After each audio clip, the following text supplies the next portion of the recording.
possible. So I would like to say thank you for everybody. So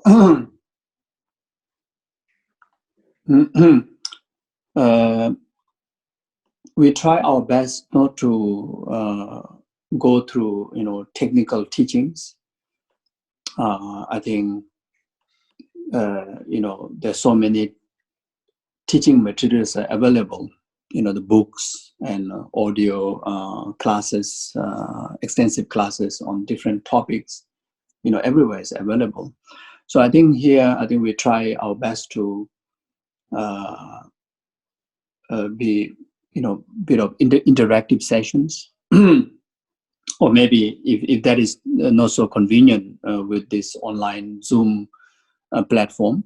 But I think when I share the Dharma, I share my thoughts, very much something that we can utilize in our day-to-day life, particularly in this challenging time, rather than try to learn the philosophical, technical, teachings. So I think this way would be more beneficial. And also hope that we have time to do some question answers, so that each and every one of you may join this program with some kind of different expectations. Maybe you may have some questions to ask, and questions to be discussed, so that each and every one of your time also not wasted. Because sometimes I think my blah blah may be meaningless. Maybe it doesn't really kind of deliver that what you wish to hear, you see. So that through question and answer, giving opportunity for anybody to ask question, I think that way we can able to make this session more beneficial. Yeah. So first of all, if we can able to start with cultivating compassionate intention, bodhicitta motivation, so that will be that will make each and every one of our time here not just benefiting among us, but it will actually or literally will able to send the frequencies of the merits and benefit to rest of the numberless sentient beings. So if we start with the positive motivation of cultivating great compassion or altruism, but simply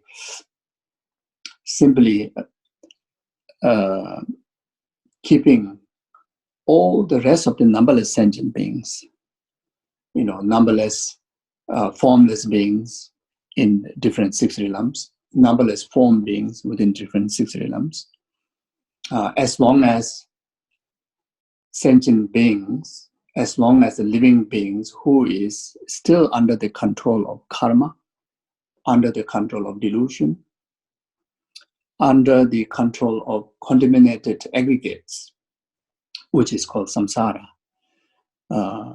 contaminated by in the subject of suffering of decay, suffering of sicknesses, either to do with the emotional level or physical level, like our own these five aggregates.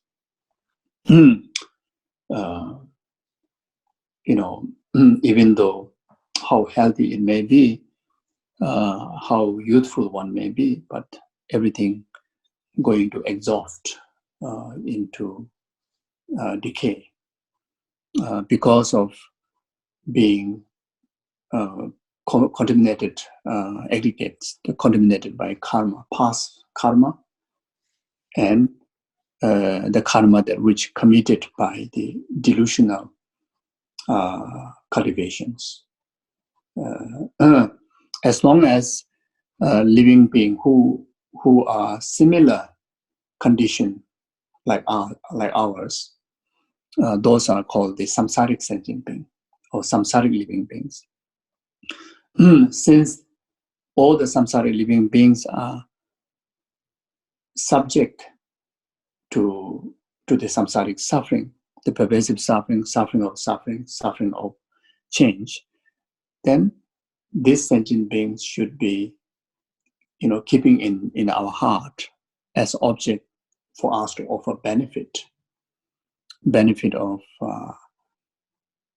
loving kindness, compassion, benefit of dedication of our practices, dedication of our good heart, dedication of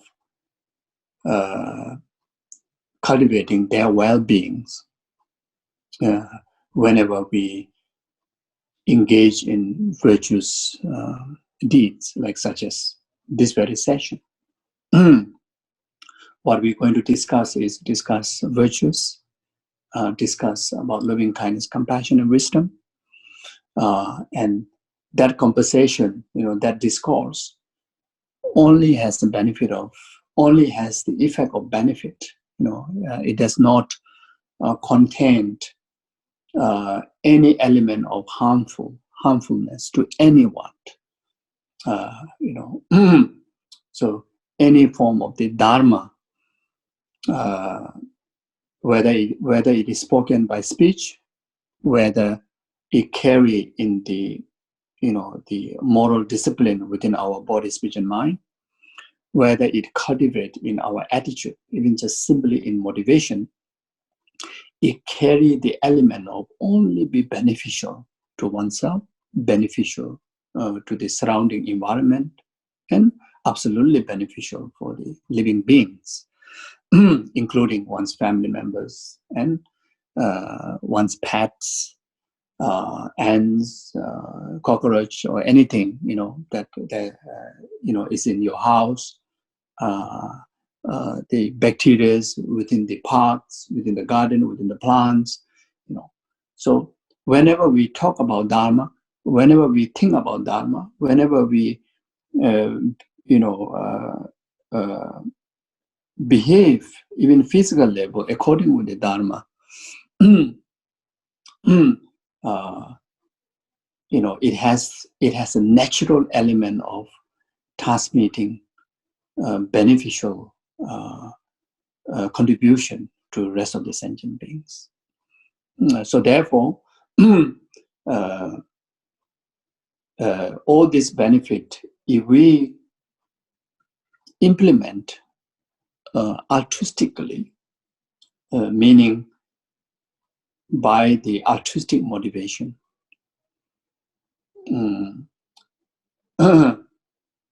that simply expressing from depth of our heart, may all these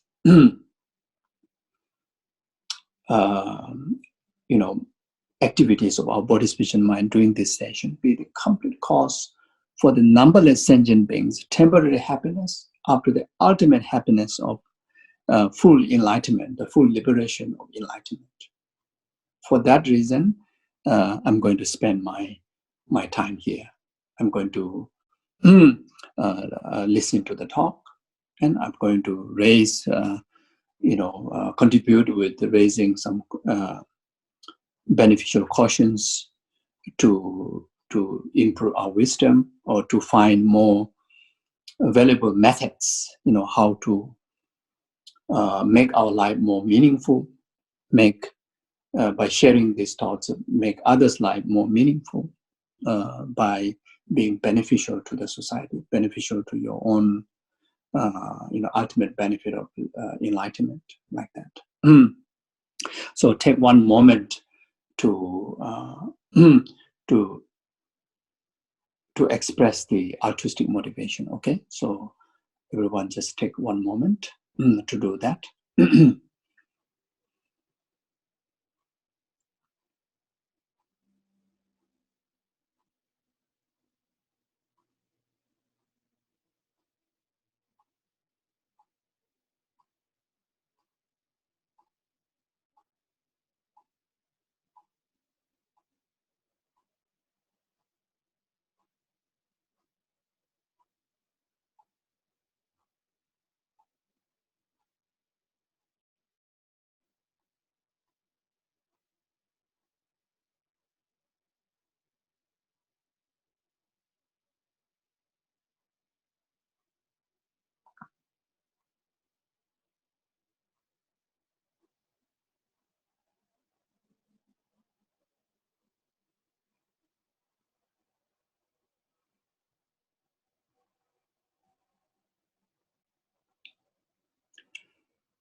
and also take a moment to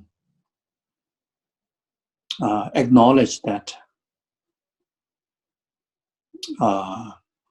well, there are so many sentient beings are trapped in samsara, and particularly in this very time, in this southern world, so many human beings are suffering from this coronavirus health crisis.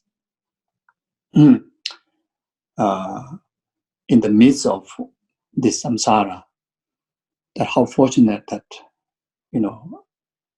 are able to, yourself, you think that, you're able to find a time to dedicate your full energy to offer service and offer benefit through these meritorious deeds of engaging in the Dharma discourse.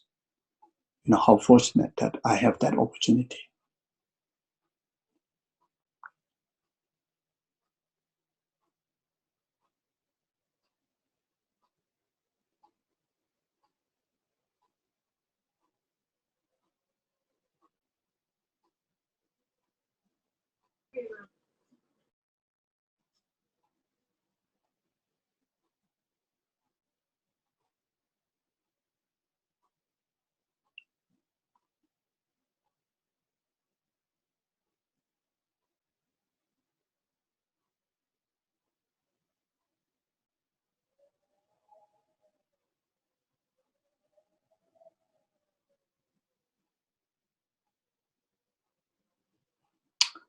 Okay, so thank you. So I thought, anyway, tonight and maybe next one or two more sessions, we will discuss on the teaching on Tonglen. So that's what Thailand we have discussed about it. Maybe for two sessions or at least I think two sessions we will discuss on Tonglen practice. Then after that, we will go through the related teachings on Tonglen practice, the 8 verses of thought transformation. Then from there we see how it goes.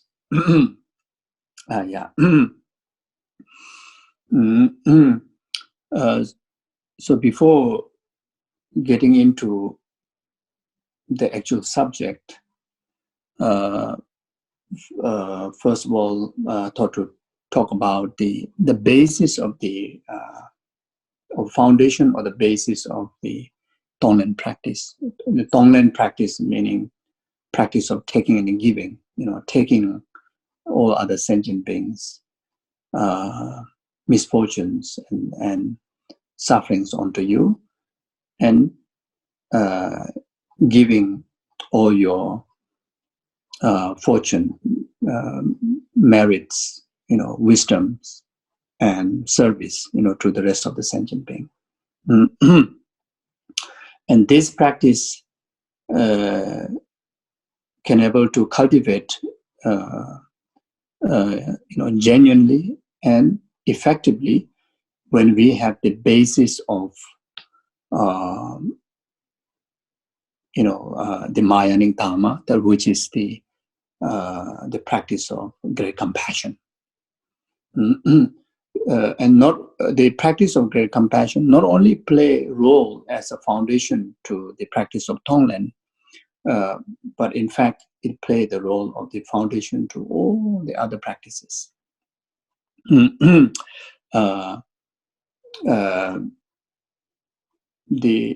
The ultimate goal of the spirituality in Buddhist understanding is to actualize full enlightenment. Not a temporary liberation, but is to actualize ultimate liberation, which is full enlightenment. Even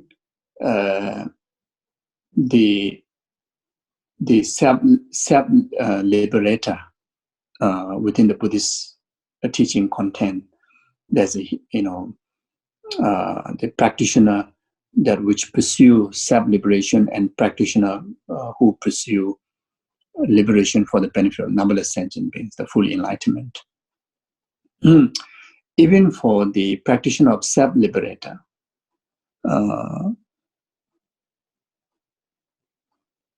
ultimately, they understand. Ultimately, their ambition is to actualize full enlightenment. Only due to the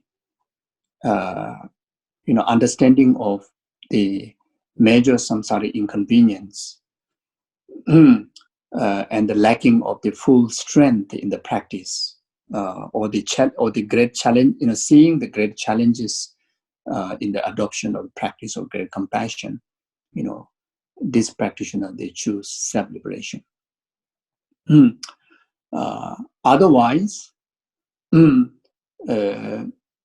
whichever yana that you follow within Buddhist practice, the ultimate liberation is one, in the full enlightenment. You see, so therefore, whichever yana that you follow, whichever level of practice, Buddhist teaching or the path that you follow, the great compassion still play the foundation. You see, and even the great compassion, even though the great compassion is not discussed in the initial stage of the learning and practice, like such as to the practitioner of self-liberation, but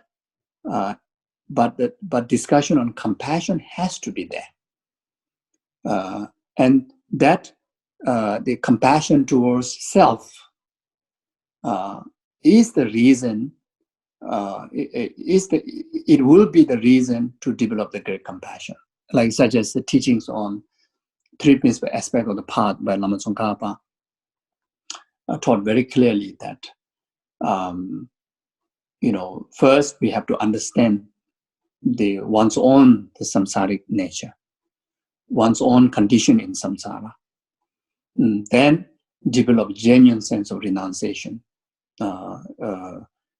inspiration to actualize freedom from the samsara, which is inspiration to actualize self-liberation, and using that as a reason to reflect on the rest of the other sentient beings, starting from your children, your parents, and your family, to whom that you care for their well-being, to whom that you cannot bear when they suffer, when they get into trouble, isn't it?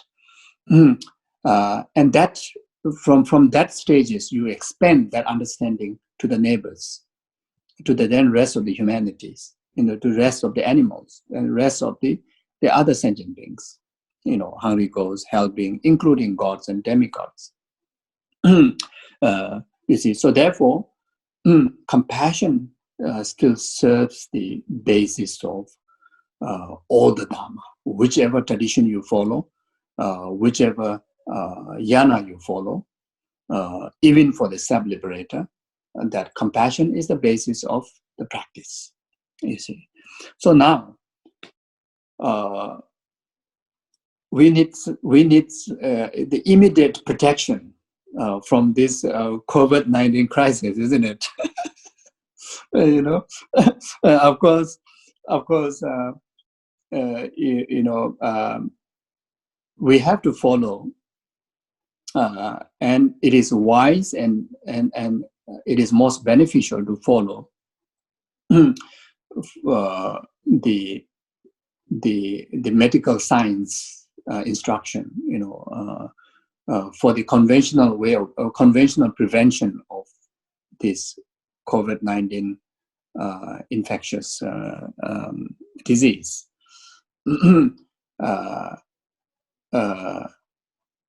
But at the same time, if we don't follow the measure from the ultimately where this problem coming from, where this the infectious crises are coming from, where the sickness are coming from, it ultimately it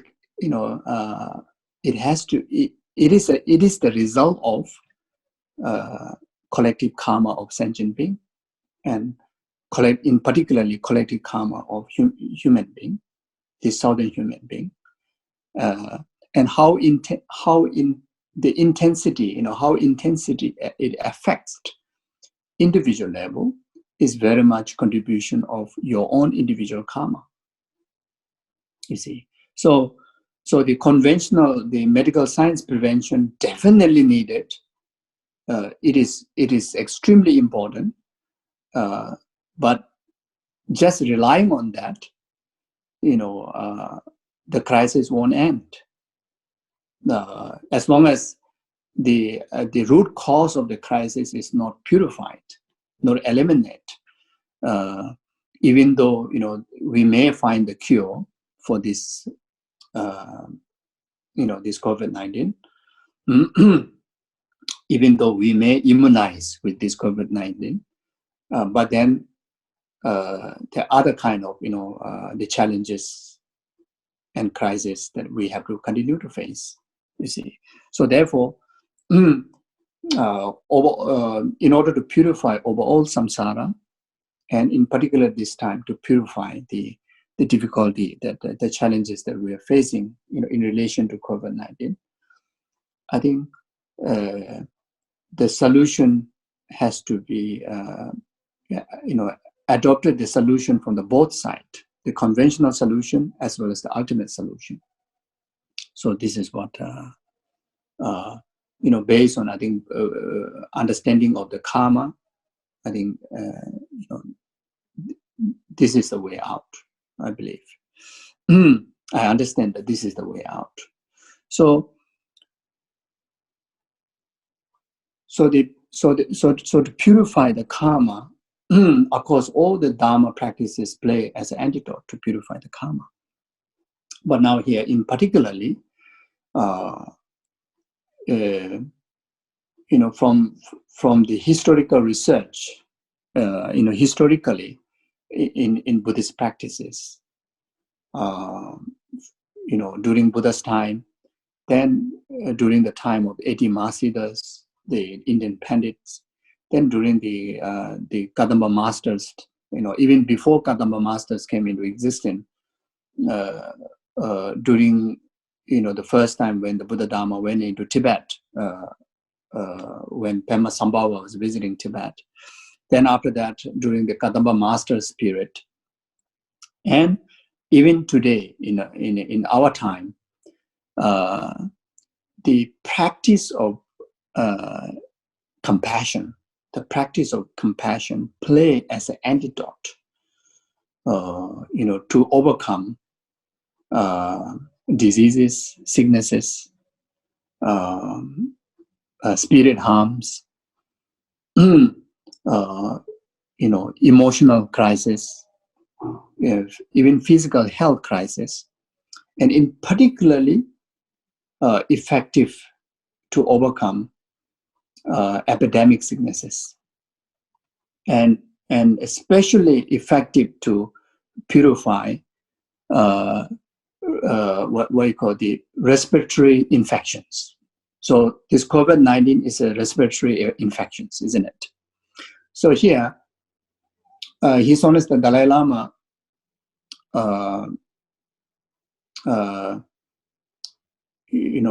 put his understanding the benefit of compassion in his book called Art of Happiness. It says like this: in recent years, there have been many studies that supported the idea that developing compassion and altruism has a positive impact on our physical and emotional health. In one well-known experiment, for example, David McClellan, a physiologist at Harvard University, showed a group of students a film of Mother Teresa working among Calcutta's sick and poor people. The student reported that the film stimulated feeling of compassion into the student's heart.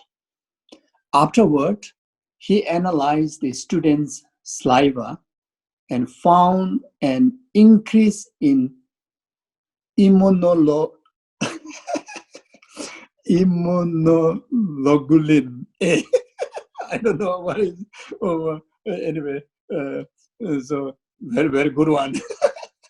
So I don't know how to pronounce immunoglobulin A, the antibody that can help fight respiratory infection. You okay? Yeah. So you see, so this is even the modern science. Even the modern science, through their experiment, they found cultivating compassion. In fact, you develop antibacteria. You develop what do you call the antibody that fights respiratory infection. You see, so this is the modern science. Yeah.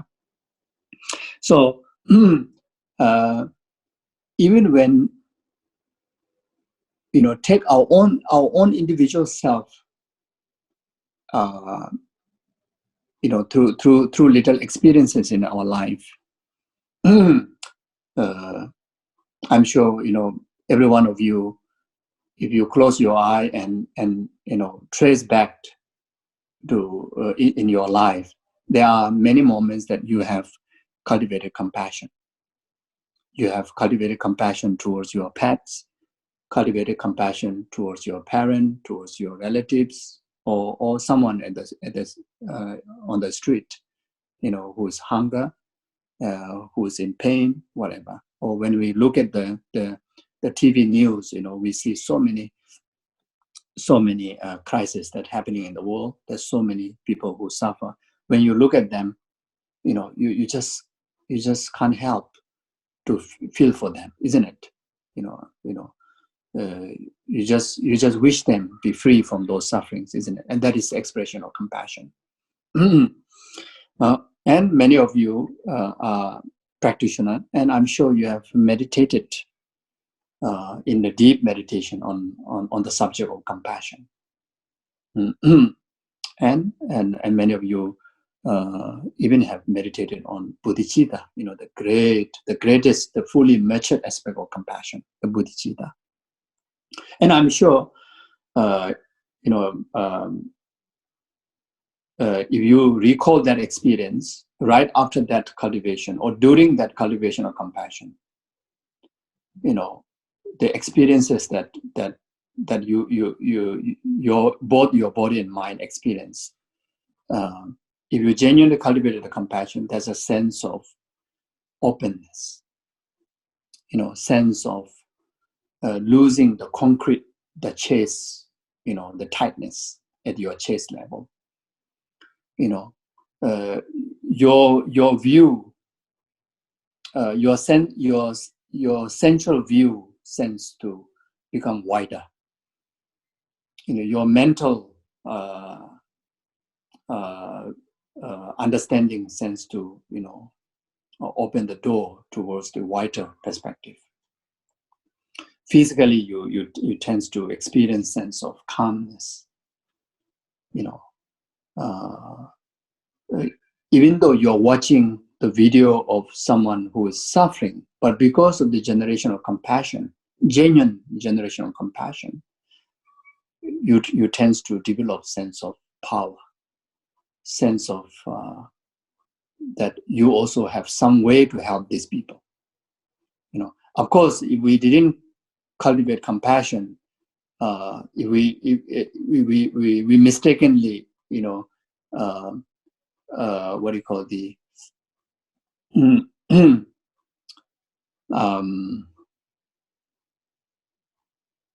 pitifulness, mistaken pitifulness into compassion, then you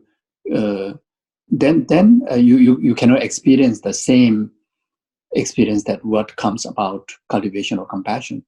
When you feel pitifulness, you feel weak, you feel helpless, and you feel powerless in many times.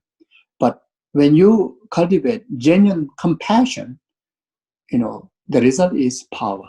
The result is kind of capability that, at least you have the compassion accompanied with the wisdom that even though physically I cannot alleviate the suffering of that suffering person, but I can at least chant Om Mani Padme Hum and dedicate that merit as a contribution, as a condition for that person to, find, antidote to overcome from that suffering. Or at least you speak about, elevating those sufferings, from elevating that person from those sufferings. Or at least you intensify your cultivation and compassion in order for you to gain more merits.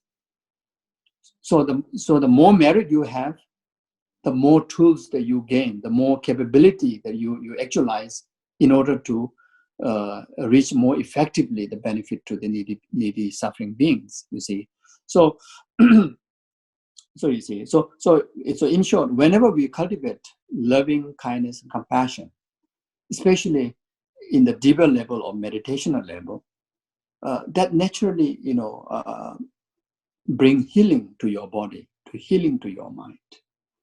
It brings calmness in your mind. It brings sense of strength in your mind. You see, so when our body and mind tends to experience certain level of tranquility, certain level of harmony, harmony between the elements, mental elements and physical elements, that naturally heals, physical sicknesses and mental difficulties, isn't it? You see, that naturally boosts our mental immune system and physical immune system. So mental immune system here is more, that the effect of the cultivation of loving kindness, compassion, help us to be more positive, help us to have a more positive thinking, more positive perception, more positive interpretation to the situation. Whatever situation comes in our way, we somehow start to have a more positive, equipped with more positive thinking, positive interpretation. You see, a sense of more calmness attitude in our mental system. You see, and those are called the mental immune system. You see, when we see a suffering sentient being, the moment you start to accumulate compassionate Buddha's mantra, Om Mani Padme Hum, that itself you are accumulating every single vibration of the mantra, every single idea of the mantra, visualization of the mantra, accumulation of that rhythm within your system is accumulation of mental immune system, mental positivityness, mental virtues, you see, good karma, merits, you see. And that naturally affects to harmonize our physical elements. You see, when our mind is more settled, more relaxed, our physical body also losing the tense, isn't it? You see, the more we live with the negative thinking, our body becomes so stiff. The body start to ache, chest start to ache, shoulders start to ache, and until so tight that sometimes we like to punch something. We may punch ourselves, slap ourselves, or we may punch to the wall. You see, so when we are you see, so the tense mind comes in many different phases. The tension mind and the negative mind comes in many different phases.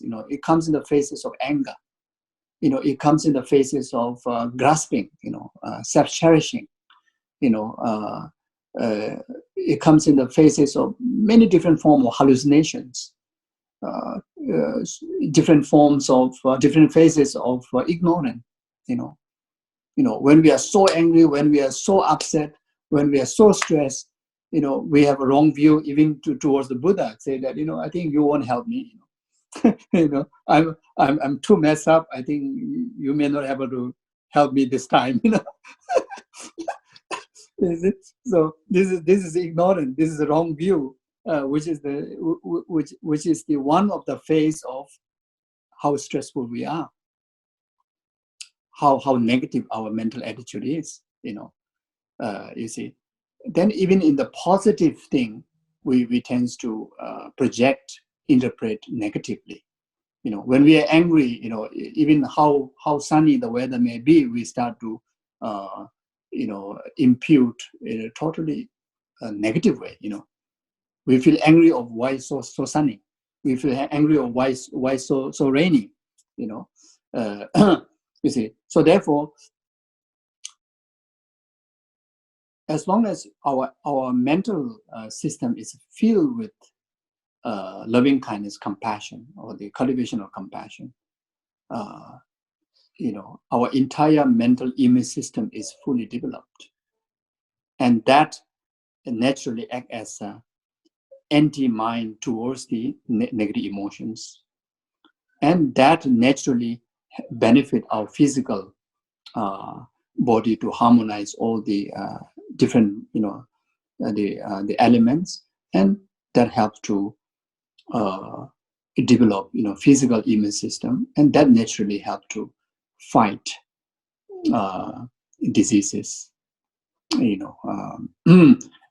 that. You see, so not only the modern science prove that, but even in our own day-to-day experiences, we have our own lab to prove ourselves.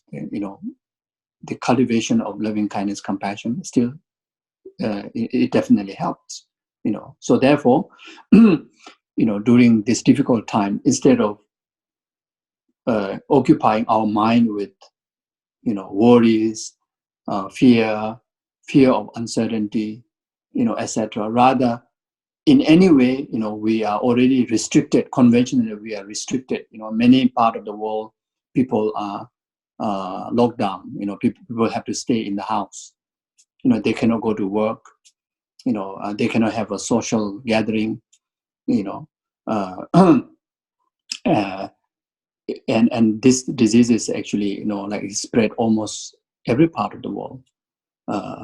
And even though maybe some individuals' city may not affected, but still we have to be cautious.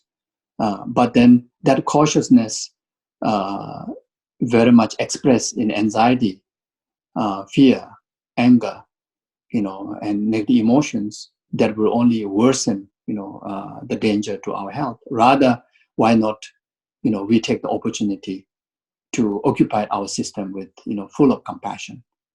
Compassion is developed, or compassion can able to practice compassion where there's a suffering sentient being. If there's no suffering sentient being, then there's no point of practicing compassion, isn't it? Because the definition of compassion is the attitude that which express sentient, suffering sentient beings to be free from suffering and its causes. When there's no suffering sentient being, then there's no compassion to practice. No needed to compassion to be practiced. So now, the most relevant practice in the Dharma is the compassion, because there's so obviously there's so many human beings, are suffering. You see, of course, the 6 realm sentient beings are suffering, but it's so difficult for us to realize the fact of the pervasive suffering. And not only that, we also have trouble of recognizing the suffering of change. We only feel, I am suffering, others are suffering when we encounter some kind of suffering or pain, you see. But now, almost entire humanity is suffering or pain, you see. And as a practitioner, for your own benefit, for the benefit of the humanity, the wisest way, from whatever direction we think carefully, the wisest way is for us to really deepen our practice in compassion. You see, so that way, as mentioned before, we will boost our own immune system so that we won't be affected. But at the same time, we contribute such a positive vibe, that which help to protect the humanity from all the negative energy. You see, so so like that. So not only this few evidence, but also you see, like our most precious guru Kyabje Lama Sopa Rinpoche, physically, Rinpoche manifests to suffer, stroke. Rinpoche manifests to have a blood pressure, diabetes, uh, uh, on this human body that Rinpoche manifested, as a human body. If that happened to me, I won't able to cope with my life. I won't able to do my daily practices, do daily routines. It is going to be very tough for me emotionally and physically. You see, but then when you look at the Rinpoche, even with all this physical conventional condition, he lived with the highest positive spirits. His dharma activities are never discount because of what his physical body is going through, and his laughter, his genuine, like inner peace, is a fully mature. You can see, ever expressed. There's not even a slightest sign that this physical inconvenience, all these sicknesses that affected him. Why? Because of his entire mental system is completely, fully boosted with the mental immune system of loving kindness, compassion, and wisdom. So this is proof. We don't have to rely on this scientific investigation. But it's still good to talk about it. But we already have so many what do you call the what do you call the living, what do you call it? Living proof. Yeah, living proof. The investigated one. The scientists, they always do checking. What do you call? They take into the lab, and experiment. You say experiment. This is the example of fully went through an experiment how the power of the loving kindness compassion benefits, isn't it? So many of us, we know Rinpoche, we know Rinpoche, and since the first time we met Dharma, after today we know Rinpoche, and you can see his energy and his work, not just kind of claiming that he has energy, but he's expressing those energy. He's sharing this energy with us. You see, every single day, wherever he go, is full on. You see, so this is because of you see, because of the his mind is completely equipped with anti-negativities, anti-negative negative emotions, entire his senses, entire his mental factor is completely equipped with positive, like eye of compassion, ear of compassion, smell of compassion, taste of compassion, feel of compassion, and heart of compassion. You see, I think there's also a quotation from Rinpoche, live with compassion, die with compassion, isn't it? Eat with compassion, whatever. So you see, and this is a life example, it's a human being, who live a life like that, you see. So conventionally, Rinpoche is still carrying this human body, blood, bone, etc. And you can also see that this physical body is not like made out of stone. It's made out of metal. It is a flesh. And you can see, from a young Rinpoche's body, now, he's getting older, and it is getting older. You can see that. But one thing that you don't see that is decaying is his being is not decaying. His being is as ever energetic, as ever positive, as completely full on with the method of loving kindness, compassion, and wisdom. You see, so therefore, so this is a living example, and you see, so and not only that, I've shared with my earlier session of this same story also, the same thoughts. You see, the Lojong teaching on the adverses, the subject that what we're going to discuss at the time. This teaching was given a name called the Geshe, the teachings of leprosy. Teaching of leprosy. So in Tibet, there's one time that after this teaching came into public, before that, the adverses of the thought transformation, very much the teaching of whispering, the ear to ear, to one teacher to one disciple. So, so there's one time that in Tibet it has a great epidemic sickness of leprosy. So then, in order to the healthy one not to be affected, and the affected, the many people to be cured from these epidemic sicknesses.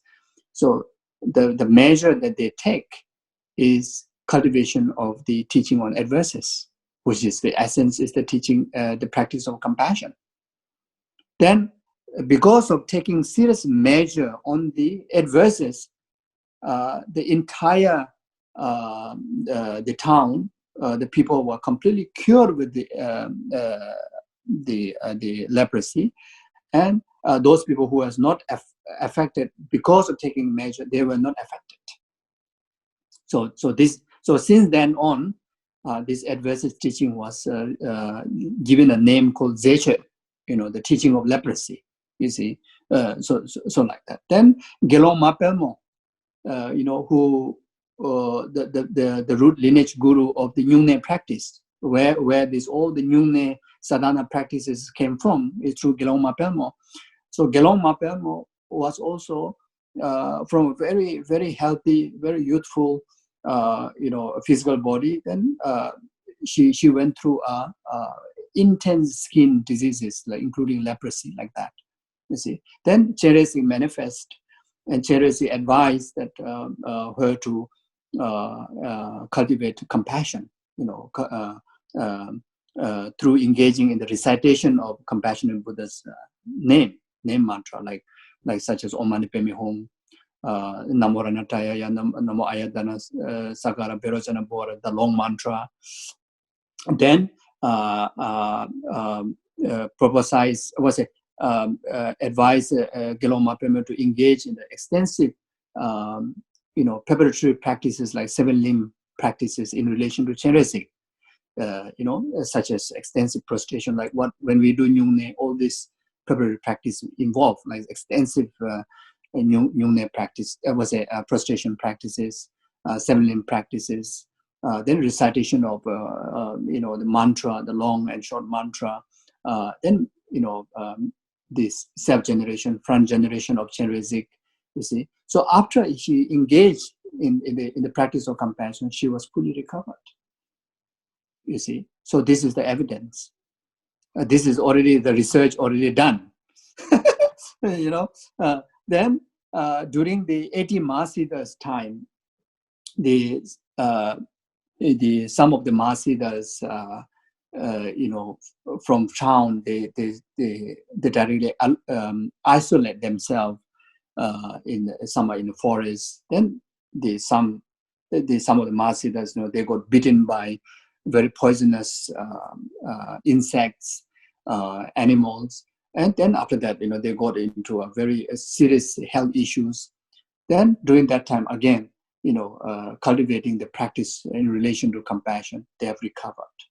Then there are Mahasiddhas that who who have done immense of negative deeds in their early lifetime, very unethical, activities in a human society, especially during that time in being in India, the culturally, certain livelihoods are regarded very, very negative, even in the eyes of conventional human, and when it talks about karma, it also is very bad karma. So again, engaging in the practice of compassion, they have even purified those karma, and within that lifetime, they're able to achieve the arhatships, the masitahoods. You see, masita is very much of them who have already actualized the what do you call the wisdom, realizing selflessness, like that. You see, so. Then again, during Buddha's time, has stories. Buddha himself working as like a hospice carer, like that, to his monks. He go to to the monks, the disease, some who caught a very, very serious contagious diseases. So Buddha himself go and show the example to rest of the other monks that need to care for this sick monk who get contagious sicknesses, and himself, even touching his own hand to those, and he was not affected. In the Hinayana, in the Theravada's understanding, then Buddha is not fully enlightened yet, but then still as a monk that who is who was roaming among with some of the sadhus, he is still illustrate the practice of compassion. After he have enlightened, then to his monks, he have done the similar kind of work, and he's not affected because of the power of compassion. You see, so therefore, during this difficult time, if we occupied our mental system with the practice of compassion, in particularly altruistic compassion, means bodhicitta, always thinking of the well-being of numberless sentient beings, I think can be so beneficial as a protection. While we are taking precautions from the medical advice, but at the same time, if we, as someone who met the teachings of the compassion of bodhicitta, or Buddha's teaching, if we're able to do that, I think you would be so beneficial. Because when you look at the news, it's very frightening. When you're on the news, and each time you hear, right now I'm in Australia, and when I open the news, it's always about coronavirus, and every single day the situation is getting worse and worse. Now even go to buy grocery shopping, also very fearful. Even just to talk to someone is like feel very fearful. It's like every single the news you hear is like kind of building anxiety, like making you more fearful. So yeah, so you see, but then and this, yeah, each time I hear the news, I really feel scared. And I start to go and wash my hand, it's, put so much soap and do like that, or even I cough, I didn't meet anybody and I cough, I feel like the coronavirus is like coming right from my cough to myself, like that. It's really, it happened like that. So to calm yourself, you think of there's so many others that there's no other way to avoid, like right this very moment, like in India. Can you imagine? There's so many homeless people, millions, millions, not just like few hundreds, millions. Just heard a news that there are two major slum. One slum, I think quite a more than 1 million people there, and they already found that one person is affected and died. So can you imagine that this disease is just just in the conversation and just through coughing, etc., is spread so easily. Can you imagine? Maybe many people have affected. You see, so you are not in that condition, but still, just by listening to it, like so much fear. You see, so then at the same time, you are helpless to go there and help them, isn't it? And the only thing that you can do, and really you can able to help, is oneself. Not to be another extra person to contribute negative energy into this world. By being oneself so miserable, so fear, so much suffering. Rather, fill your heart with, spend your day with doing so many sessions. Each session just dedicate about 2 hours, and just recite Om Mani Padme Hum, and generate compassion, as much as you can. If not, at least focus on the counting and the rhythm of Om Mani Padme Hum. Even that, your mind is really, like very much like maybe at least 70-80% occupied by that. You see, so you do 3-4 sessions. It really helps to calm yourself, and you really comes to a sensible person. You start to think correctly. Otherwise, our mind is like more attractive to the negative side than the positive side, because we have so much capability of that, because we have so much imprint of negative emotion that which accumulated from beginningless lifetime. So in this very moment, if we don't discipline a bit, really like take a strict measure. Now everybody's talk about strict measure of washing hand, strict measure of social distance. So now I think as a Dhamma practitioner, I think we have to take a strict measure of, at least 4 sessions a day. Anyway, I need to stay at home, 4 sessions a day. Each session at least 2 hours. I must discipline myself. And during those each 2 hours, either I focus on the counting of the mantra, or either I focus on the meditation on compassion, or either I'm reading like Dhamma books or whatever. If you don't do a strict measure, the mind so easily get distracted. You see. And right now, the main distraction is the distraction of fear of COVID-19. It's not about distraction of want to have like a fancy meal in the restaurant, go to beach. You don't have that much of idea. You have idea of like fear of that I may get affected. It's very, very, very, very scary distraction, not a fun distraction. So I think I need to take a very strict measure. So anyway, so you see, so the conclusion comes to compassion, isn't it?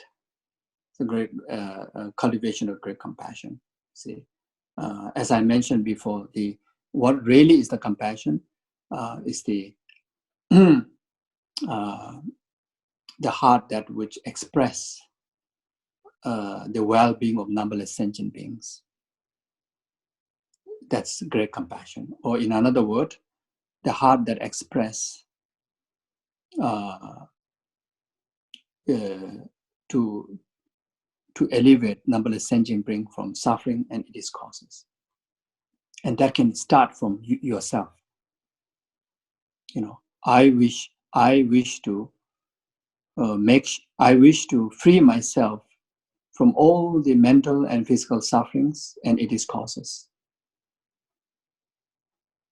And since my family members are also similar human beings like me,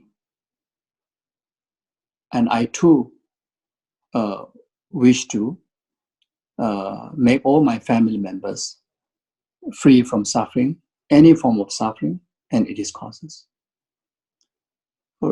Then the rest of the neighbors, rest of the people in your city, they are same human being. Whatever I go through, they have the similar kind of mental and physical basis to go through.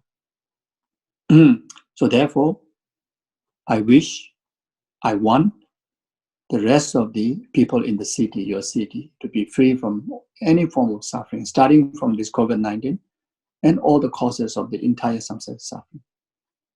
Then rest of the humanity around the world, same. The rest of the animals are same. The rest of the formless beings are same. Hell being hungry ghosts, gods and demigods, everyone's same. So I'm dedicated my entire energy to free the rest of the numberless sentient beings from entire suffering and its causes, and abide them in the state of from the temporary happiness up to the everlasting happiness of full enlightenment. So when you think about this idea, you are contemplating on great compassion. When you understood, what you mean, and you try to stay in that cultivation, stay in that understanding, in your awareness, is you are in meditation on compassion.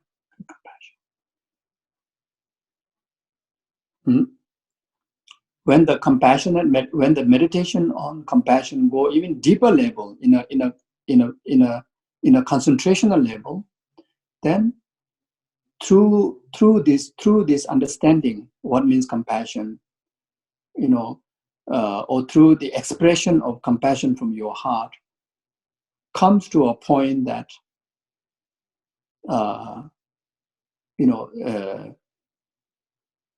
the sense of settledness in that understanding, in the form of sense of uplifted energy, uplifted kind of mental strength, or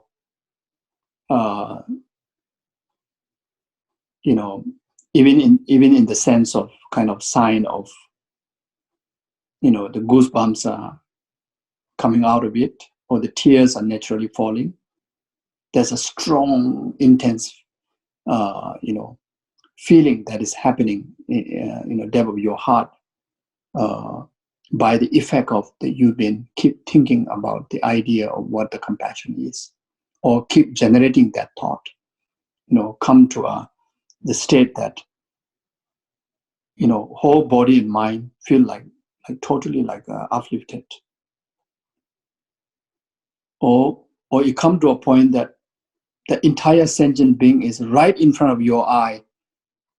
It's like receiving protection from you, or asking help from you, or you sense of that entire your body is completely glow in the light. If you are doing this meditation with a closed eye, or in a meditation kind of manner, the physical kind of all this meditational kind of basis, after intense meditation on compassion, you come to a point that entire your world is like glow into a light, or come to a sense of total silence, very total tranquility. So whatever experience that you achieve at the end of consistent cultivation, or thinking on the idea of compassion, and single-pointedly focusing on that, is you are engaging in the deep meditation on deep concentrated meditation on compassion. You see, and just single-pointedly focusing on that bring the benefit of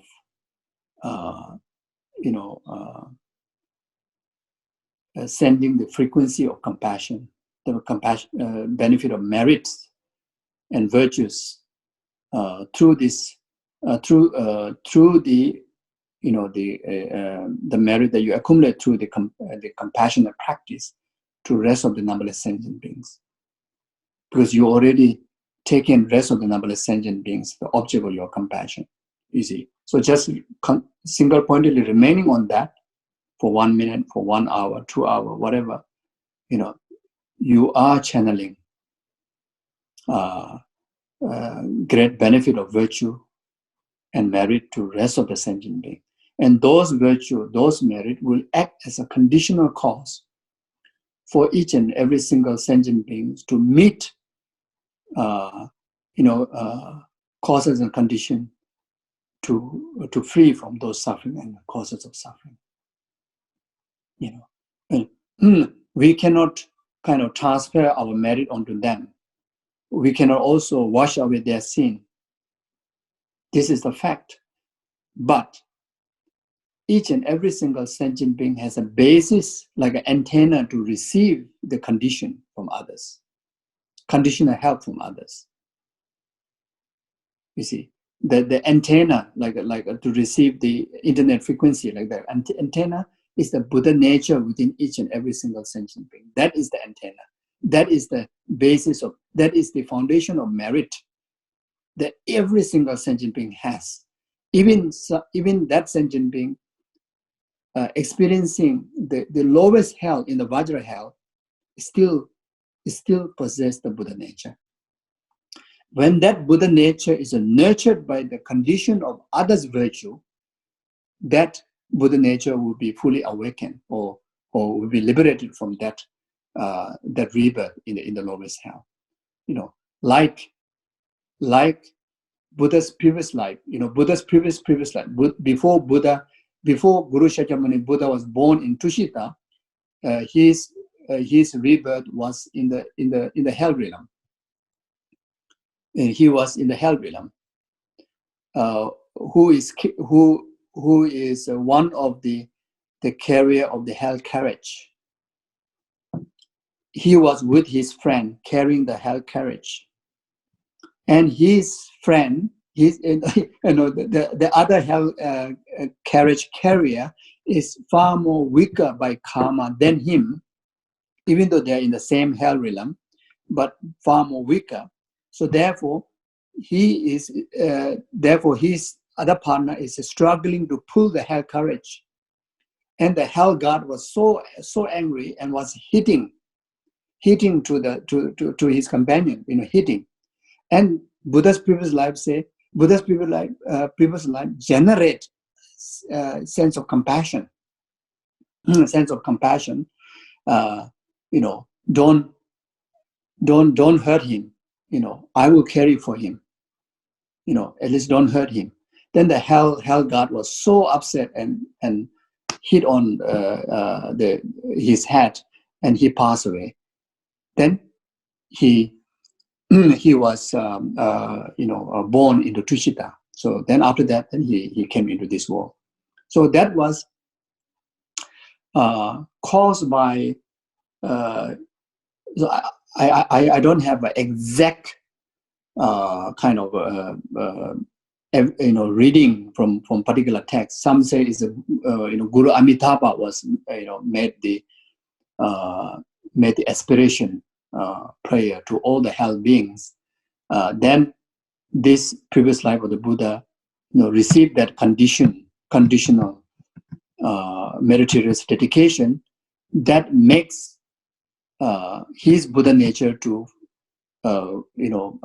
ripen to purify the hell realm and born in the Tushita. Some gurus say it's a Kundu Sambo. Kundu Sambo. I think it's Amoghasiddhi or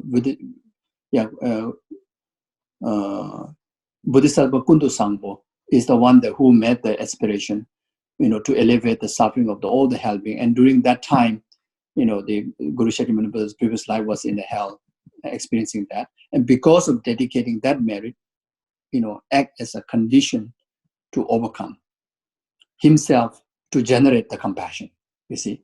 So someone make a prayer. So whoever the Buddha may be, either Amitabha or Amoghasiddhi or Kundu Sambo, whoever it may be, but because of making prayer act as a conditional cause for that held being to generate compassion. Because he has the capability to generate compassion. Why? Because he has Buddha nature, even though he's in the hell. So you just need like a drip of water to really complete the causes, the condition to the plant to grow like that. You see. So our generation of compassion, keeping all and dedicating to all the rest of the sentient being, without any doubt, definitely going to receive the benefit. So it's like, is it not wasting our time? Not like just a nice thing to think. Okay. It make me feel better, so I think I meditate compassion. Not just that. It really helps others. You see, so that's why, yeah. So you see, so in this time, more the people get into retreat, more the people generate compassion, more the people, instead of fear, cultivate practice. This will help to contribute to purify all of the humanity's karma. If people who met the Dharma don't do this, don't take this serious measure, whole world is in panic, whole world is in fear, anxiety, and so much negative emotions. I hear in the news, even in Australia, I hear in the news that the domestic violence are increasing because of the lockdown. You see, without any doubt, when the family member, all the family, children and partners, everybody have to stay, for 1-2 weeks together. That is not easy. Usually we say, I have no time with my partner, I have no time with my children. That's why we don't have kind of that soul closeness. It's all excuses. When everybody put together, it can be worse. It's a serious danger if we don't take the major application of Dharma. Oh, this human being can be very, we put together also can be very dangerous. We put apart also can be very dangerous, isn't it? You alone feel lonely, it's so much suffering of loneliness. You put together with people, you start to fight because you start to see, the differences of everybody. You start to realize, wow, for the past 15 years, my partner, I thought is, wow, so patient, so understanding. So, but now within 2 days, now I see his true color, which is so impatient. Everything everything has to be his way. There's no consideration. There's a danger. There's a big danger. You're looking at the news. Well, there's a lot of difficulties are coming out because of family have to stay together. They're having trouble with the children. Children have trouble with the parents. Partner having trouble with each other. So when we practice compassion, then these 6 paramita are the measure. Practice of 6 paramita is the different phases of compassion, isn't it? So anyway, I think we don't have to go through that because I think I already took a lot of time. And unfortunately, I think I didn't even start the text. The text actually from the Guru Puja that I thought to go, but maybe tonight we put here. Don't worry. Any question? Then maybe we stop because I don't want to take too much of your time. I think we able to emphasize about the practice of compassion. I think we also. I'm sure everybody knows what is compassion. Everybody knows the definition of compassion. But still, we're able to at least remind each other. I think the only thing is we need to take a serious measure, to apply the practice of compassion.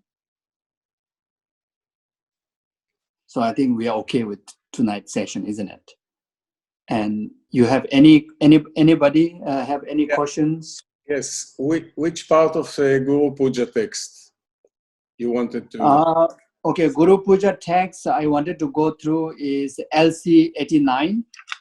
So I'm using the FPMT retreat prayer book, but I think the LC, whatever text you use, I think the LC is the same. So I thought to start with the LC 89.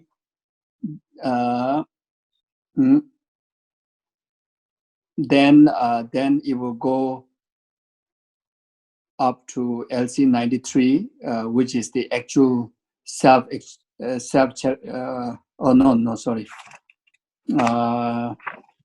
Yeah, LC 89.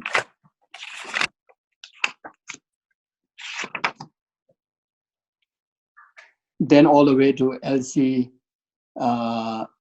Then all the way to the LC 95. 95. Okay. Yeah. So we will do in the other sessions. Yeah. So it makes sense tonight talk. Very much. Of course, isn't it? Is there anything to do with compassion? Definitely makes sense.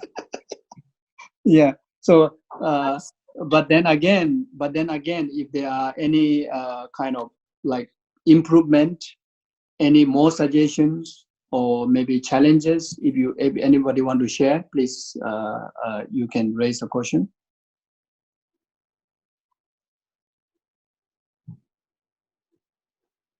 So maybe you want to unmute to everybody, if people to ask the question. Yes. Hi, my name is Elena, and I'm from Latvia. And the question is that we have like several days ago, like FPMT educational service department, they published with the advice of Lama Zopa Rinpoche, they advised to practice incense ritual by Padmasambhava. Mm-hmm, yeah. And so we kind of started to translate it, but it's so my question is, it's rather complicated somehow, and can this ritual be done by simple lay people, or it's better to be done together with an experienced like a sangha member, you know? Mm-hmm. Yeah, I think of course, if someone you know, who has high tantric initiations, so that then there are you know, the incense substance all can be consecrated, you know, using the self generation of, you know, the practice of the high tantric deity. But then again, if there's no one you know, have that there's nobody, you know, who has that high tantric initiation, then you can just you know, you just do the Om Ahum without going through the self-generation section. You can just go through the rest of the incense practice. So you can also do that. So anybody can do that. Of course, if there's sangha, you know, also not every sangha may have high tantric initiation, but I think in the West most of the sangha may have, but usually not necessarily all sangha have high tantric initiation. So usually the most of the incense puja has to be consecrated, you know, the incense substance through the generation of the deity. Yeah, but Om Ahum will work. So you know, Om Ahum, everything includes. So anyone can at least do, you know, better than good. No, better than nothing. Okay. Thank you. Yeah. Thank you. Geshe-la. Yes. A question. Yeah. If we have as homework practicing compassion. If we use the first verse, the 89, verse number 89, having considered how all these miserable beings have been my mothers and so on, it's a practice we can actually do every day. Oh, yes, yes. No, until the next lesson. Mm-hmm. Yes, like having considered how all these miserable beings have been my mothers, all sentient being has been my mother, and have raised me with kindness again and again. I seek your blessing to develop effortless compassion like that of loving mother for her precious child. So, this verse can be a reminder for you to express compassion to all sentient beings. Yeah. To be oriented a little bit. That's why, okay. Yeah. Or you can also Changju Semjo Rinpoche, Lama Atisha's composition, the 4-line, dedication prayer, that which I think all of us are very familiar with that. Changju Semjo Rinpoche, even that can be one of reminder to cultivate bodhicitta or great compassion to all sentient beings, like that. Or even the 4-line refuge prayer, Sanji Shodan, Soji Shonaba, Changju Bado Dani Person, Dagi Chizo Division, Don't Lapin Sanji Dugu Show. Then 4 immeasurable thought, this is, I think, one of, even the wording, it makes very clear, the 4 immeasurable thought. May all sentient beings, may all sentient beings abide happiness and causes of happiness. May all sentient beings free from suffering and causes of suffering. May all sentient beings abide in equanimity. So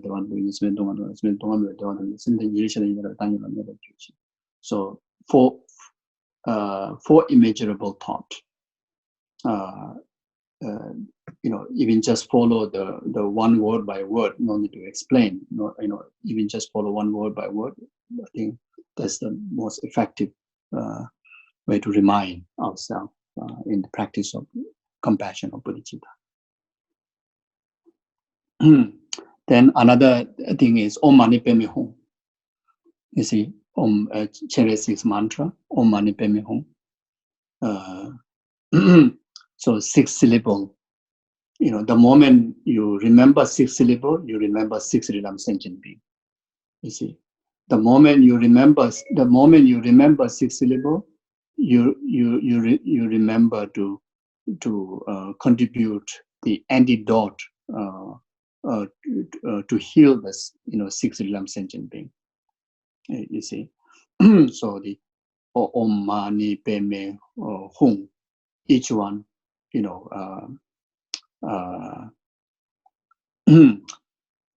has the element of the healing element as an antidote to each realm, each 6 realm sentient being. So you see, so just simply accumulating that, and just simply, just simply remembering 6 syllable, naturally remember 6 realm sentient being. Naturally remember that you need to benefit 6 realm sentient being. So this is also a natural way to, easy way to remind yourself to express great compassion.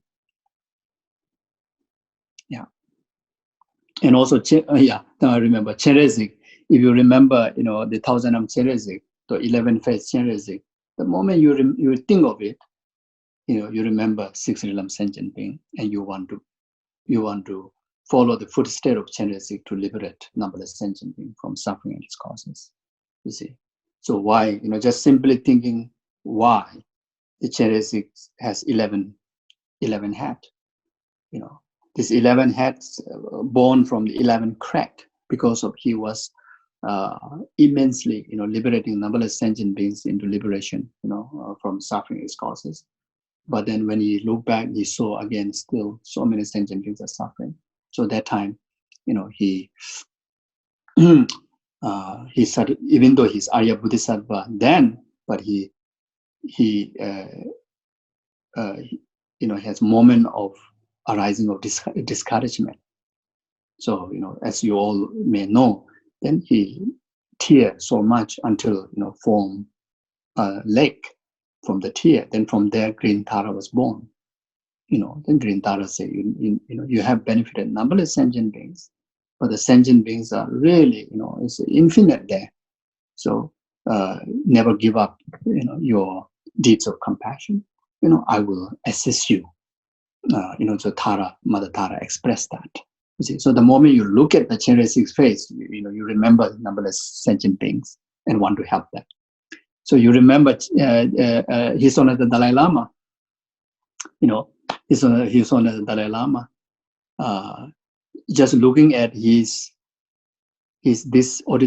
life, this conventional life, whole life dedicated from since little child up to now, 84, 85 years old, dedicate entire life for the well-being of numberless sentient beings. And he have benefited around the world, billions of people he have benefited, if we look through the wisdom eye, numberless sentient being has benefited. But even if we just use our ordinary perception, in this community of 7 billion people, millions and millions have benefited by his compassion, isn't it? So all these are reminder.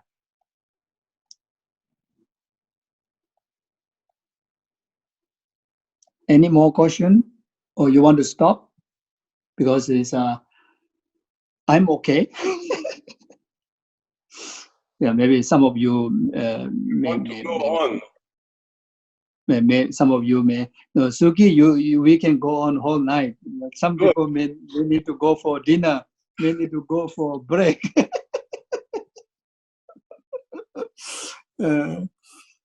Yeah. Any more question? Otherwise, we can stop here. We do short dedication and we stop here. Yeah. Yeah. So seems like no more question.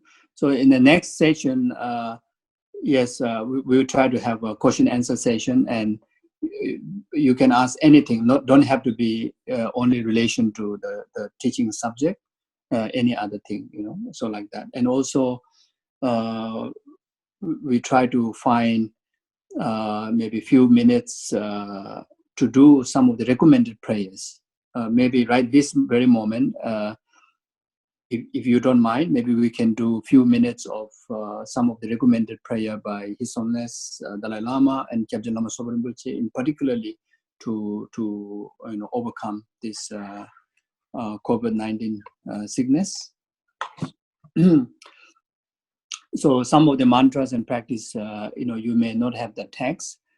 You can just listen to me, and those of you who know the mantra, you can recite and chant together with me. So I will start with the recitation of Veja Amo mantra. So Veja Amo mantra, there's a two version. One is there's few extra syllable added, Rinpoche added, and the usual usually there's one another mantra. So after the end of the Veja Amo mantra recitation, within the practice that you put your hand palm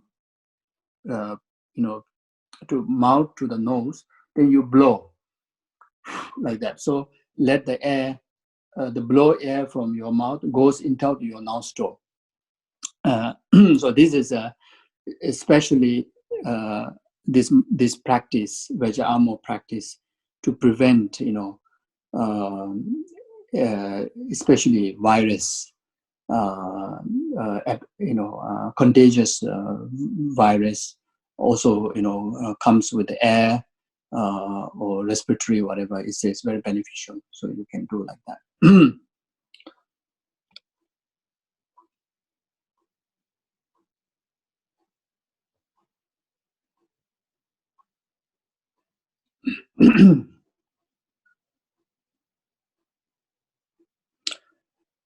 So some of the deities may not be familiar to everyone. So what you can do is whatever deity that you are familiar with, like Medicine Buddha, I think everybody is familiar with Medicine Buddha or Mother Tara, or your guru, spiritual guru. You visualize above your head, in the space, and since they are enlightened being, their eyes, reach to all sentient being, both front and back. So we don't have to kind of regard someone solid only looking at you but not looking at other sentient being, not like that. So their wisdom eyes prevails to all sentient being. Then that deity, right, this very moment, we're going to practice Vajra. So let's say that medicine Buddha is embodiment, oneness with Vajra deity, and healing the world, healing the sentient being, and granting protection. Like even from the name, like Vajra, like entire our body, our mind, our aura is completely shielded, like armor shield with the Vajra, fence like that, fire Vajra fence. Or yeah, especially Vajra fence like that, like completely like wearing a Vajra armor like that, so that one can be never affected by this kind of diseases.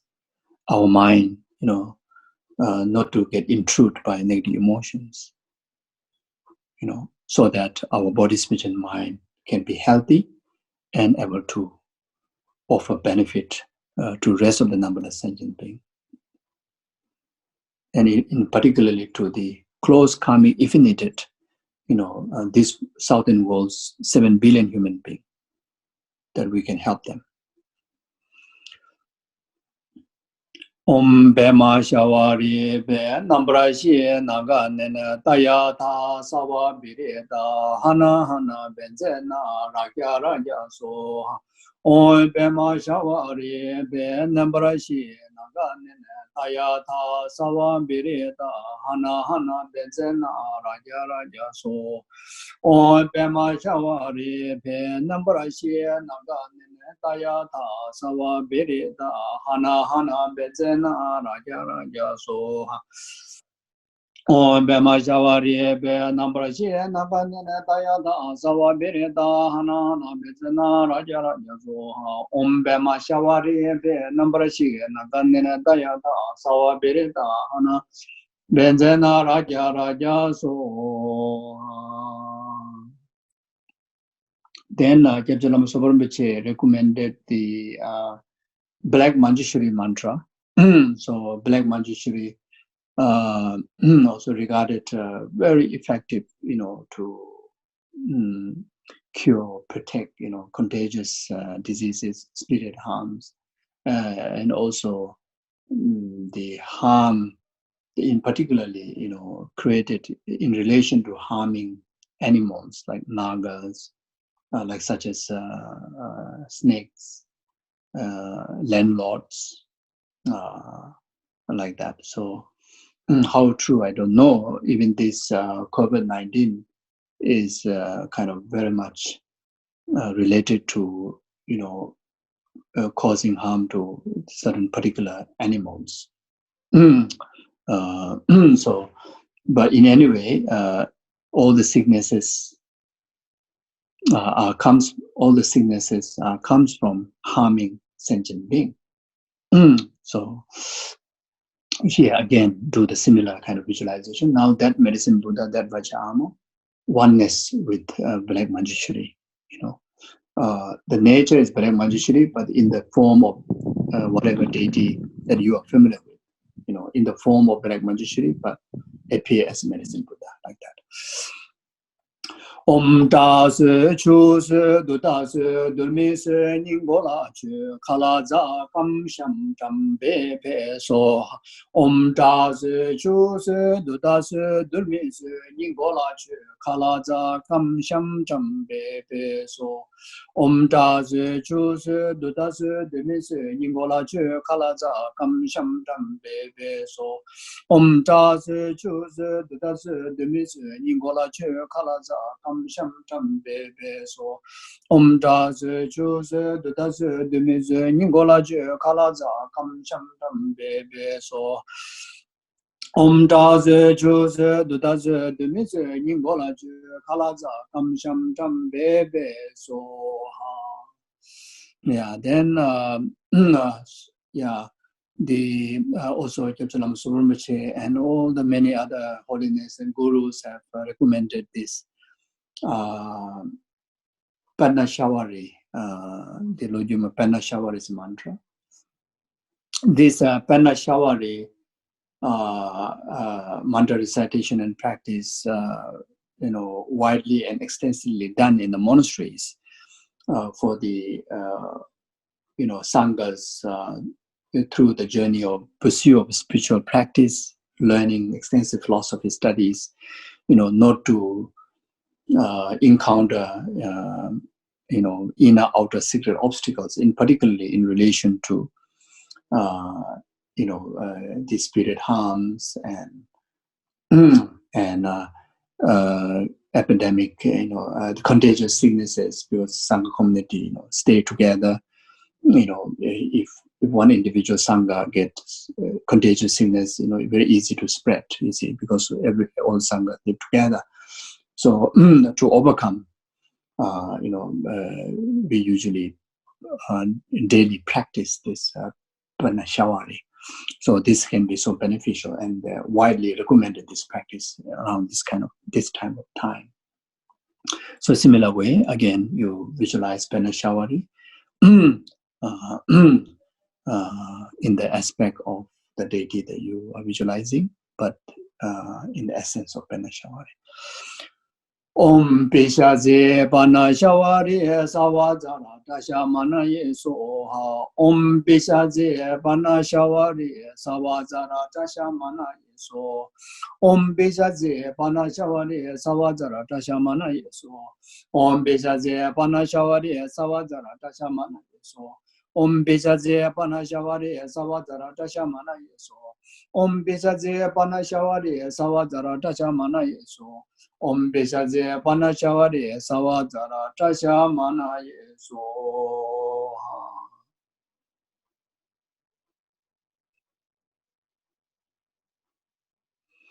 Okay, so then we recite the Tangdong Jalbos, Jebje Lama Subrahmanyam have recommended, and also many other great lamas have recommended the Tangdong Jalbos practice, that which perform when in Tibet in the Sakya has a very serious contagious epidemic diseases happen, and there are so many other practices and so many other rituals that perform, cure have applied, but the disease is unable to overcome. Then the Mahasiddha Tangdong Gyalpo, they seek advice from Mahasiddha Tangdong Gyalpo. So Mahasiddha Tangdong Gyalpo,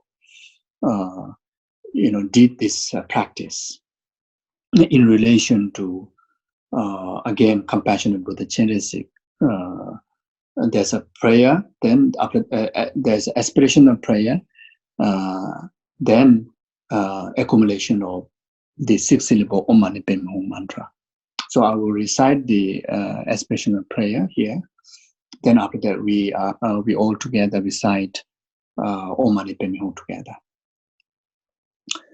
Leda lubo yene yuwa ye dena nedan zumbe chewa so semje yimi dewe nenama jide kamso juwa mangyureji jidara jeme jibe seja je geje jela lusime jaje soje neje donga jinye ba jide kamso juwa mangyureji Chida Shinje Kana Tsubarada Nege Mingzama Tebe Chachebe Ninje Bada Tabe Rinso Je Luna Kula Neba Maju Nuje Kula Neba Maju Je Nebe Giri Tonda Kanjuda Lobro Yito Sumja Shija zaji nela soba ye lu jen guna che wa ma ju je lu sim de wa ma lu cho che be Juxi zhibe dunga jinye ba ma lu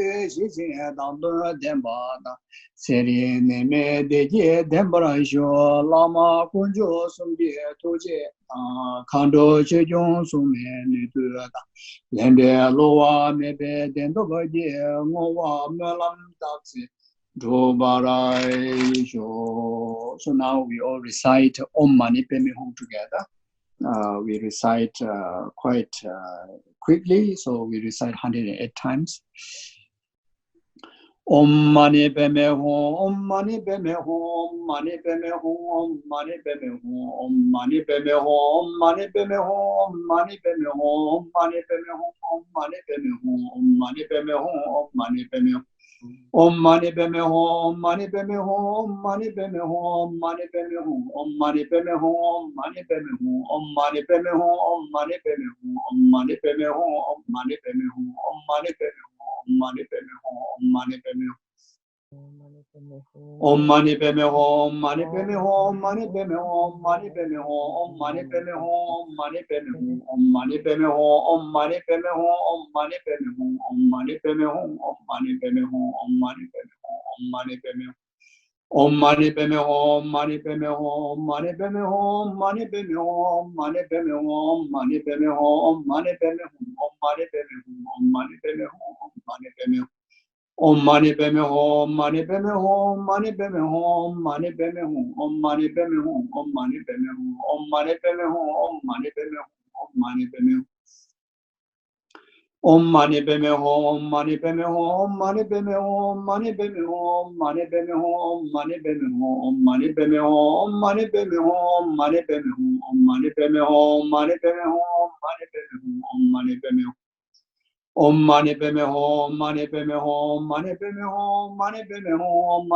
Hum, Om Mani Padme Hum, Om Mani Padme Hum, Om Mani Padme Hum, Om Mani Padme Hum, Om Mani Padme Hum, Om Mani Padme Hum, Om Mani Padme Hum.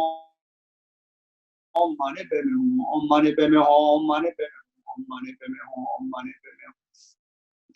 Om Mani Padme Hum, Om Mani Padme Hum, Om Mani Padme Hum, Om Mani Padme Hum, Om Mani Padme Hum, Om Mani Padme Hum, Om Mani Padme Hum, Om Mani Padme Hum, Om Mani Padme Hum, Om Mani Padme Hum, Om Mani Padme Hum, Om Mani Padme Hum. Om Mani Padme Hum, Om Mani Padme Hum, Om Mani Padme Hum, Om Mani Padme Hum, Om Mani Padme Hum, Om Mani Padme Hum. Semje neba chinye ba nyudo nele tarju je dove nenam malu ba tatu chungwa me barai sho nere shija za shi shiwa da mi de nebe kendan dawa tumbara dukje pesum sogyuro be tashi dejan dindire dele.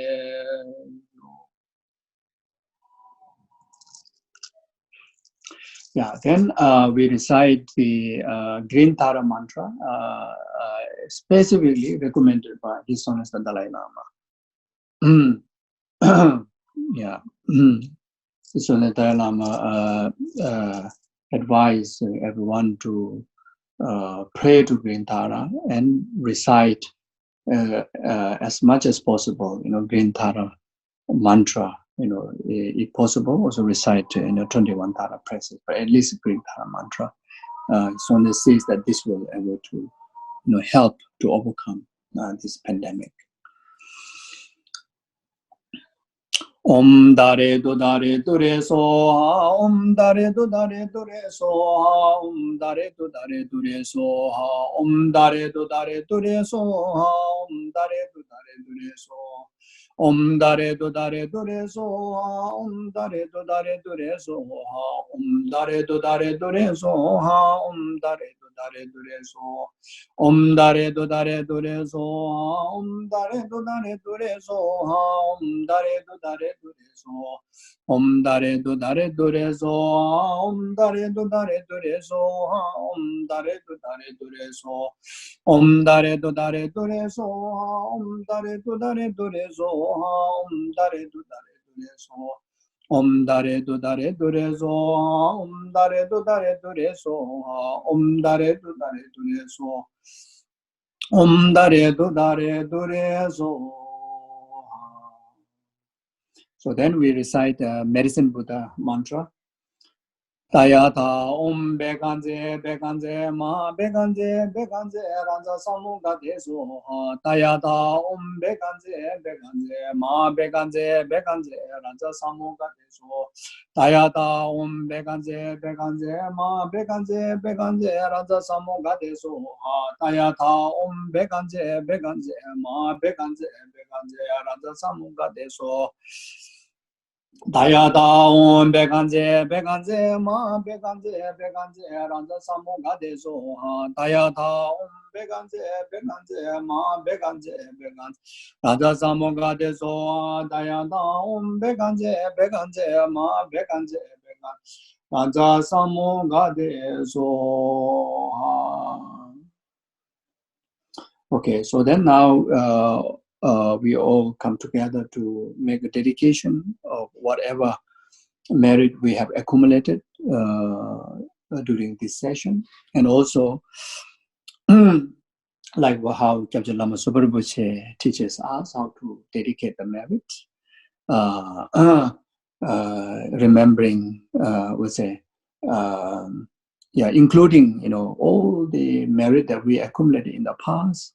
And all the merit that we will accumulate in the future, and also the merit and virtues accumulated by past, present, future Buddhas, Bodhisattvas, Gurus, Tathagatas, and all the Sanghas, human beings in this world, in particularly during this period of time. I'm sure there's so many people doing practice, making prayers to overcome this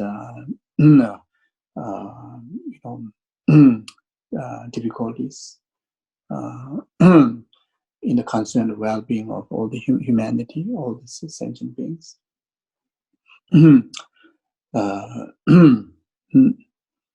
So collectively, through this collective collection of merit, then we dedicate dedicate together, to the rest of the numberless sentient beings, to be free from, entire samsaric sufferings and its causes, and all the humanity that who are experiencing this pandemic to overcome, soon as possible, find a cure for this, and all the sentient beings to experience temporary happiness after the everlasting happiness of full enlightenment.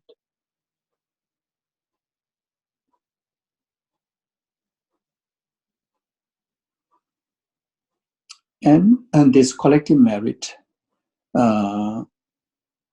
channeled through each and individual, in each and every one, each and individual of you, through your channel, you dedicate to people, who requested prayers from you, people who request your help, and your family members, to whom you have a special karmic responsibility, karmic affinity, karmic connection. In particularly those family members and friends that who have not met the Dharma, who don't have karma to, practice the Dharma. Then, since yourself met the Dharma, able to practice the Dharma, and just accumulate immense of merit, in particularly with the help of the collective merit by all the others during this session. So you take the responsibility, channeling, taking the opportunity, taking the platform of the special karmic affinity, then dedicate the merit to them. It will be so effective, so beneficial. So even in the Buddha's teaching, the sutra have taught the blood-related family. You dedicate the merit, or even you cause harm is very intense. Even you dedicate merit and benefit, also very, very effective, very beneficial. You see. Then other way is higher beings like Buddhas and Bodhisattvas and gurus and sanghas who observe, higher vows. They dedicate marriage to the ordinary people would be so beneficial, so effective. So now here you take the opportunity to help your family members and people to whom that you wish to, you have connection, karmically, and benefit them by dedicating this marriage. And also remembering all the doctors and all the nurse, all the people that who are in the front line, to help, needy, sick people, in particular in this difficult time with this pandemic. We collectively dedicate our merit for them to have a full protection. And also equip with all the necessities so that they can able to benefit effectively to the suffering needy beings. And we also dedicate all the beneficial people in this world, like such as His Holiness Dalai Lama, and all your other gurus, and all the people in this world, that they are doing so much beneficial deeds to the humanity, to the animals, to the planet. There's so many good people out there, and it is so necessary for these people to live long life and fulfill all their aspirations, actualize all the conducive conditions for them to deliver their benefit most effectively and most greatly to the sentient being. May our merit be the cause, complete cause for that.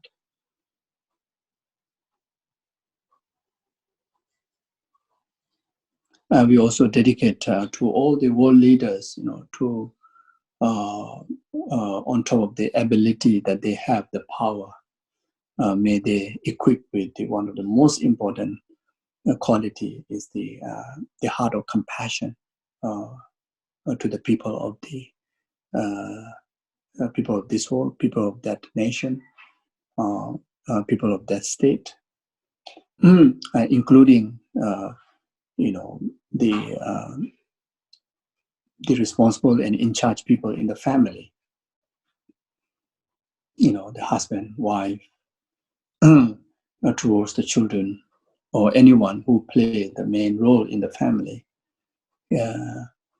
equipped with the qualities of compassion, so that they can take care of the rest of the family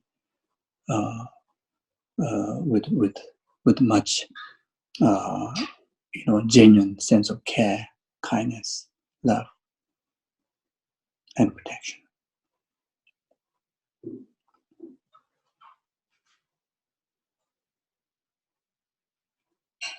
And in particular, this travel time that so many people are staying at home with family, then may each and everyone in the family develop compassion to each other, develop respect, develop kindness, develop appreciation, develop understanding, so that they can able to take care of each other, perfectly. May each and everyone within the family, within the society, within the world be a source of inspiration of loving kindness, compassion, and enlightened qualities.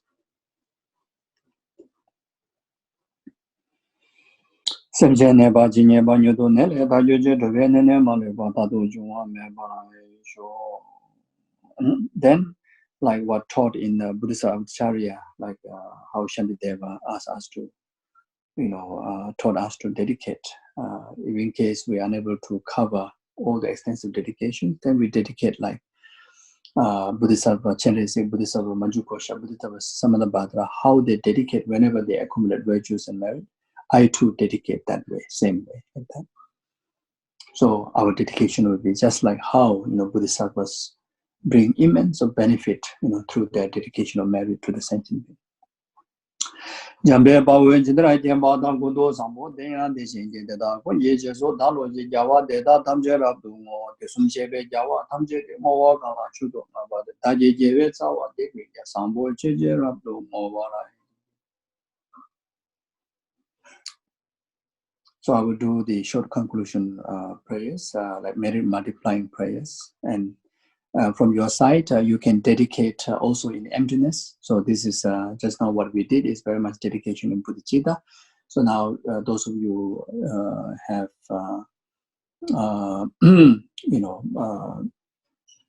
knowledge in emptiness, or you know how to dedicate emptiness, then you do as extensive as possible. But in short, way to dedicate in emptiness is the dedicator oneself, the merit, the object we dedicate the rest of the sentient being after enlightenment are, lack of true existence, lack of inherent existence. It exists interdependently. So as long as we have that in understanding, so then it is sufficient of dedicating the merit in emptiness. So that way, whatever effort up to now, including the merit that we accumulate and dedicated, nothing would be wasted, through arising of negative emotions like such as anger, etc. If we don't dedicate in conventional bodhicitta and ultimate bodhicitta and emptiness, then the benefit will be very limited. Chanjo semjo rinpoche ma jepanam jijo chi kyawa nyimba me bayang kone kondo pewa sho. Tongni tawa rinpoche ma jepanam jijo chi kyawa nyimba me bayang kone kondo pewa sho. Nyi tawa rinpoche ma jepanam jijo chi kyawa nyimba me bayang kone kondo pewa rai sho. Chomde de jaba dajo bayang daba zube san yen nama nanze waji jaba la cha zaba chuni sama sama jibo kondo sambo la cha zaba daya ta om benza di awa buda ne so. Om duru duru zaya mudi so. Daya ta om benza di awa buda ne so. Daya don't be the hour with the name of the examiners or died on the hour with the name of the examiners or died on the hour with the name of the examiners or died on the hour with the name of the examiners or died on the hour with the name of the examiners. Died on the hour with the name of the examiners or died on the hour with the name of the examiners or Chum then the disease about Dajum by Yanda, but Zubas and Midjala Bidia, waking Gavola, Chase law.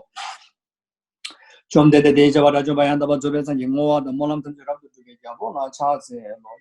Menjo seje jawe jilab da tende loa me be temba da daji hasan da nam da be degun dubjo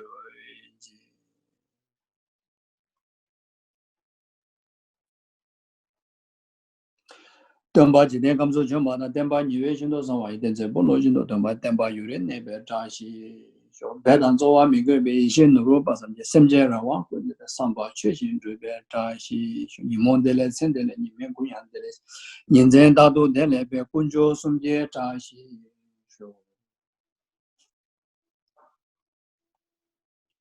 Okay, thank you. Thank you very much. Thank you very much. Yeah, so I will stop here. Thank you very much. Thank you very much. Thank you very much. Thank you. Thank you. So, take care and see you next time. You. Available.